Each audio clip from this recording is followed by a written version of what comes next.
Cinema industry వర్గాల నుంచి సాధారణ ప్రేక్షకుల వరకు ధృవపై ప్రశంసలు కురిపిస్తున్న నేపథ్యంలో లేటెస్ట్గా రాజమౌళి ధృవపై చేసిన కామెంట్స్ మెగా కాంపౌండ్ జోష్లో ముంచివేసినట్లుగా వార్తలు వస్తున్నాయి. జక్కన్న సపోర్ట్ ధృవకు వచ్చింది కాబట్టి ఇక ఈ సినిమాకు ఎదురు లేదని మెగా అభిమానులు సంబరపడిపోతున్నారు. స్టోరీని ముందు ఉంచి ఇమేజ్ని వెనక్కి నెట్టి ధృవ చిత్రాన్ని అద్భుతంగా ఇంట్రెస్టింగ్గా తీర్చిదిద్దిన చరణ్, సురేందర్ రెడ్డిలకు నా అభినందనలు. ప్రారంభం నుంచి చివరి వరకు చరణ్ ప్రతి సన్నివేశంలోనూ ఫెంటాస్టిక్గా ఫిజిక్తో సూపర్గా కనిపించాడు.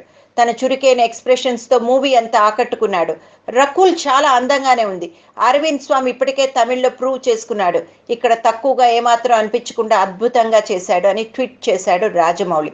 అంతేకాదు, రాజమౌళి మరో ట్వీట్ చేస్తూ సినిమాకు సంబంధించి పూర్తి మార్కులు రైటర్కే వేస్తున్నా, ఫ్యాబ్లెస్, అతనే రియల్ హీరో అంటూ రచయిత మోహన్ రాజుకు కూడా అభినందనలు తెలిపాడు.